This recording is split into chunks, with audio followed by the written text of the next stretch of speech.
Hey, y'all, what's happening? Chinese here, also known as China L. Colston, actress and independent filmmaker. Happy Sunday.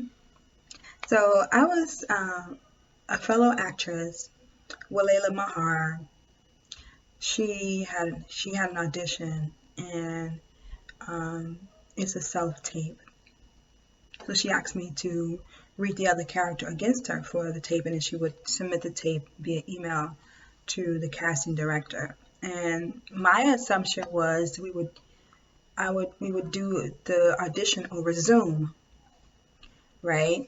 So she could, see me, I could see her, and it would just be a easier audition like that. And then she would record record herself on her device, but I would not be recorded. The casting director would just hear her voice. And so I was like, yeah, well, Layla, so are we going to do it via Zoom or Instagram? And she was like, no, I'm just going to call you with my phone and place you on speaker, and I'll just react to what you're saying. I'll just hear what you're saying, but I won't see you. And I was like, that's interesting. So Layla feels that's way more impactful, because when I have an audition, on-camera audition, a film audition, I usually will call up an actor or text them and ask them if they could read the other character against me so I can submit my audition to the casting director via email. And I usually will ask them, I'll send them a Zoom link so I could see them and react to them. But I thought that was so interesting or different that she is like, no, I don't need to see the actor who's reading against me for the audition. I just want to hear you, because acting is mostly about hearing, reacting to what you heard. And I was like, that's true. And so I like that concept. So moving forward, I'm going to just have another actor, just call the other actor on my phone, put them on speaker, and react to their voice. Because she talked about eyeline and framing, and if the character of the other actor is on Zoom, then what if your eyeline is not properly aligned, with the camera? And so just to minimize all that foolishness, she's like, just listen and react on camera and record it.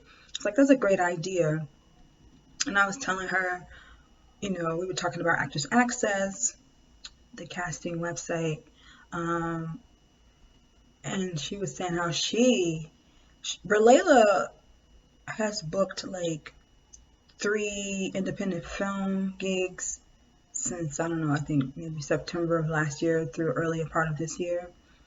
And she was saying how she doesn't have any an acting reel or individual acting clips. Excuse me, on her Actors Access account or her Backstage account, because she said she's booked most of her gigs. I believe it was through Backstage.com. That's true, because on Actors Access, I did research, and the major significant roles for episodic work and major motion picture work those casting directors will only receive submissions from talent managers and talent agents, not from individual actors, even if you're SAG-AFTRA, through Actors Access. But on Backstage.com, you don't need a talent manager or a talent agent to submit to a casting director on your behalf. And through Backstage.com, generally speaking, they don't have like high budget films are never posted on Backstage.com. That's only Actors Access. And again, the character breakdowns are submitted to talent agents and talent managers from Actors Access for the big motion picture. And usually a motion picture, like prominent actors, name actors, famous actors are already high on the list. They're like on the apex of the hierarchy. But for roles that are like supporting roles, that's when the casting directors talent managers and talent agents will submit through Actors Access or Actors Access, submit their talent, me, to be considered for a supporting role in a major motion picture or a support or a guest star supporting role on episodic like Law and Order, Bull, any network drama series, or even sitcom. Um, but yeah, that was interesting. But what Layla said, she has booked at least 3 to 4 film gigs without having an actor's reel. And I'm like, that's fascinating because, you know, what I've been told is that, you need an acting reel because an acting role would demonstrate your ability as an actor to play various characters and to show emotional range.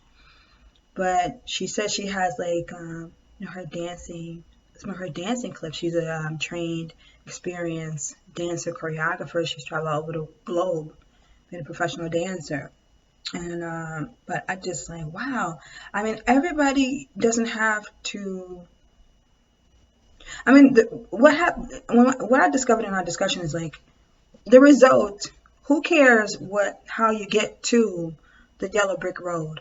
As long as you get to the yellow brick road, somebody may take a bike, I may take a car, somebody may take the train. Somebody may walk, may jog, rollerblade. It doesn't matter as long as you get to the yellow brick road. Yellow brick road meaning as long as you get before the casting people. And with Layla, she's striking. She's a warm person, very down to earth. She's a yogi. She's has Zen type of disposition. She's a Scorpio like me. We have fire in us. We just know I think I tap more into my fire publicly than what Layla does. But anyway, I just thought that was interesting. I was saying, I was saying that, as a filmmaker myself, she was saying that the reason she doesn't have a reel is because she's still waiting on footage from her performances in some of these films she's done, short and feature films, I'm thinking, independent non-union films. And she's still waiting. So that's why she hasn't produced a reel. And I was suggesting to her that sometimes if you reach out to the independent filmmaker, the producer, you just tell them and you say, can I have my best take or 2 of my best takes?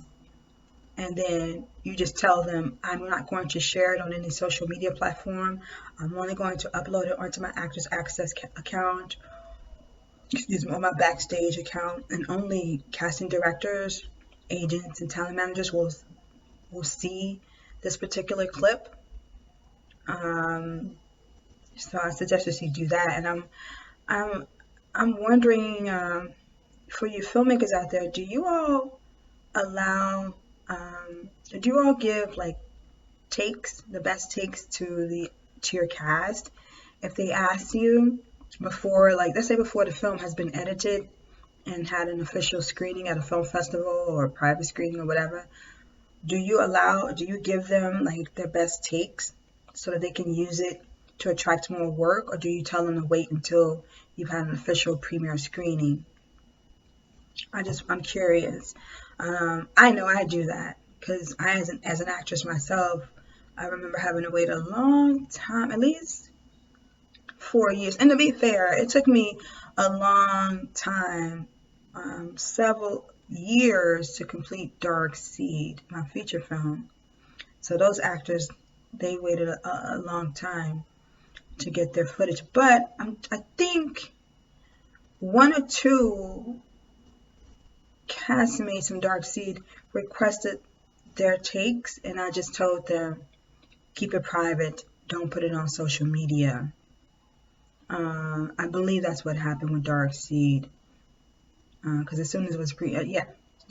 I mean, honestly, I'm okay with that as long as you don't put it on for the public to see, because it'll reveal some scenes and the world hasn't experienced the movie in totality. So I'm totally cool with this. I just want to know, fellow filmmakers, do y'all do the same thing, or do you just say no, wait till we have an official public screening, and then I'll give you your takes to add to your reel to attract more film work?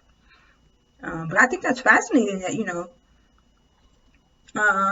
that she uses just her headshot and her resume alone attracts an audition request for her. She also mentioned that she will submit, like if she auditioned for a past project for a film, she'll submit that to them so they can see her skill set. And I was like, wow, I never thought to do that because, of course, when I've had to audition an email audition, I keep it. I don't delete the audition that I submitted to someone via email. I retain it. And I never even thought to use, if I had a strong audition, but I didn't get cast, I never thought to even use it, but I'm going to consider it. Like if my audition role is similar in essence as the character that they're looking to cast, I'm going to do that. I mean, I have a reel too. I have like at least 3 or 4 reels. So I'm not short of reels. I'm not short of footage because I produced and wrote like 4 or 5 films in the past 12 years. So I guess I don't need to do that because I have, yeah. But for actors who don't have a film they produce and they have, so that's something you can consider if you don't have a reel yet. Use a really strong audition clip that you use, and then the book, use that to showcase your skill set. So yeah, I thought that was so interesting. But Layla is fire. She's fire, y'all. But we had a really great exchange talking about acting and auditioning and approaches to the benefits of joining SAG after, the benefits of of not being SAG after, being SAG eligible, being in the middle where you can audition for SAG work and non-union work, and you won't get in trouble either way, or there won't be a conflict either way. But yeah, I thought that was really cool. But I just wanted to share this about the audition process, especially since the pandemic, since we also talked about how the pandemic indirectly has been advantageous to the audition process for actors, because now we don't have to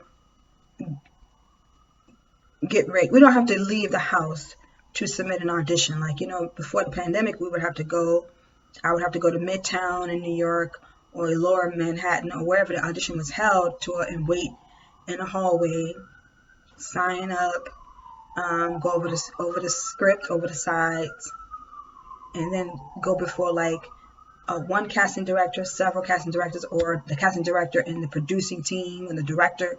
You have to wait in the hallway with a number of other actors.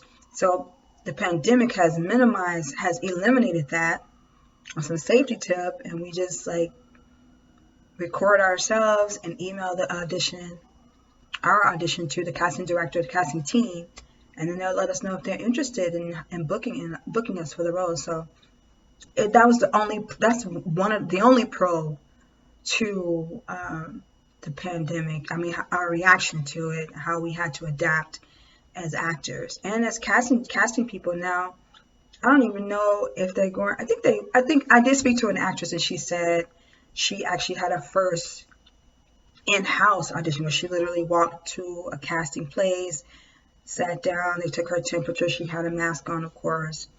And so I was talking to a number of actors, and we were all applauding her. We were like, oh my God, what does it feel like to actually go to an audition? Something outside of your computer. And she laughed. She's like, it was nice actually go to an audition room, stand in front of a casting person and audition.